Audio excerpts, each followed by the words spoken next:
A geometric sequence, very similar to an arithmetic sequence, except for that a geometric sequence is found by multiplying the preceding term by a non-zero constant. To find the thing that you're multiplying by every time, you just divide each consecutive term. So let's say we have a geometric sequence.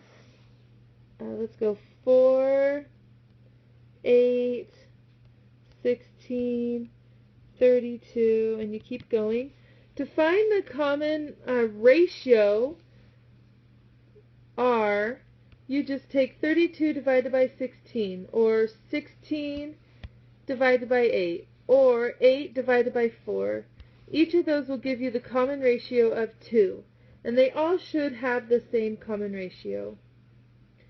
Let's look at one. They do not have to be whole numbers, they can be fractions. So let's say I have 27, 9, 3, 1, 1/3, and that continues on forever. We could find the common ratio here. We don't have division in the sequences, so instead of using division, we represent dividing as a fraction. So 9 divided by 27, or 3 divided by 9, or 1 divided by 3, those all give you a common ratio of 1/3.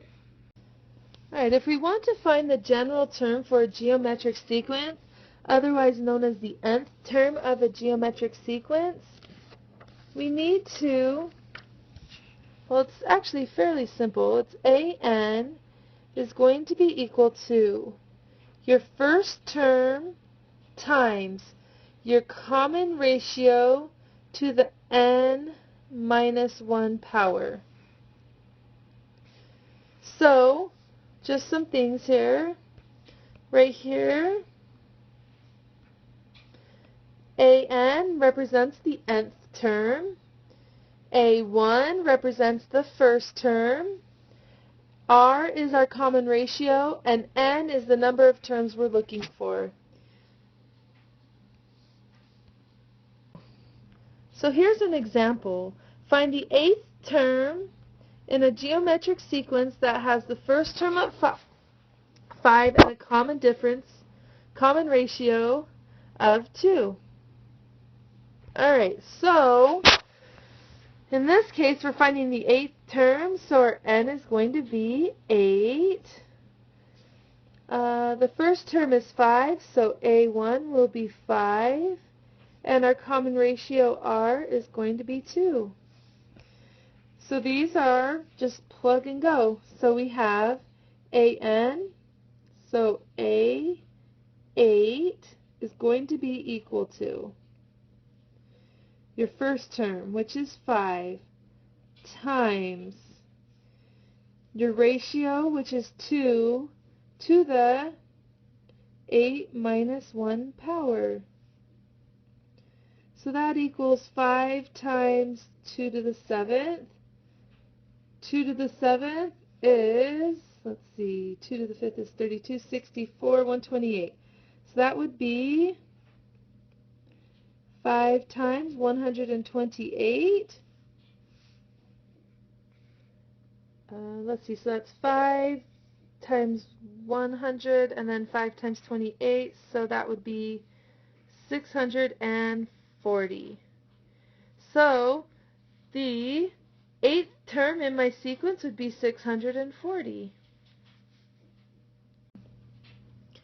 So just like an arithmetic series has a sum formula and a general term formula, the geometric series will have the sum formula. The nice thing about the sum formula in the geometric series is you don't have to find the general term like you did in the arithmetic series. So the formula to find the sum of a geometric series is S of n.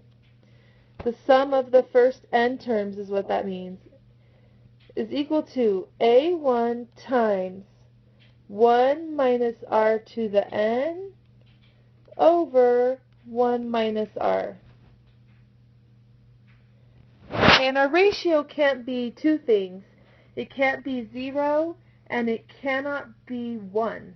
Because if it's 1, then it's just the same number every time. So we have here, let's look at an example problem. Alright, so find the sum of the first 10 terms of the geometric sequence.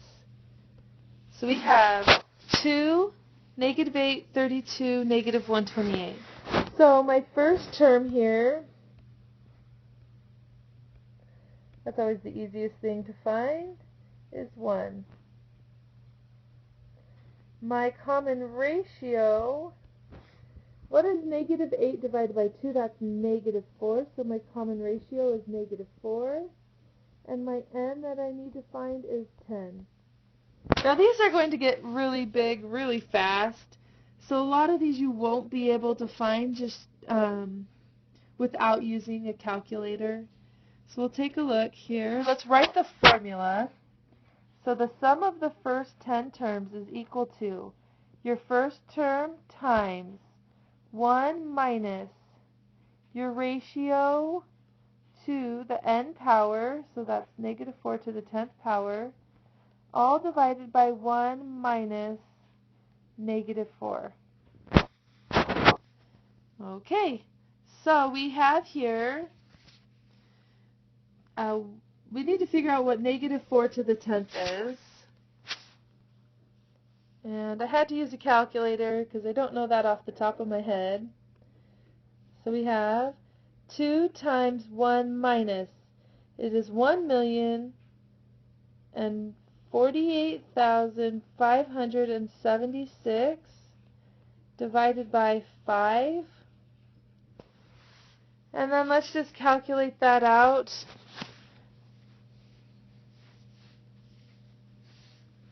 And so I calculated it out on my calculator, obviously.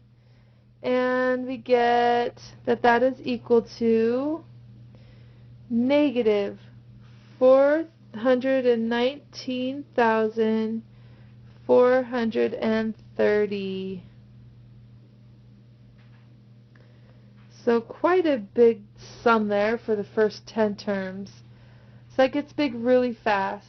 If you were to find the sum of the first 20 terms, I don't even know if your calculator would be able to calculate it to be such a big number. That's my guess, at least.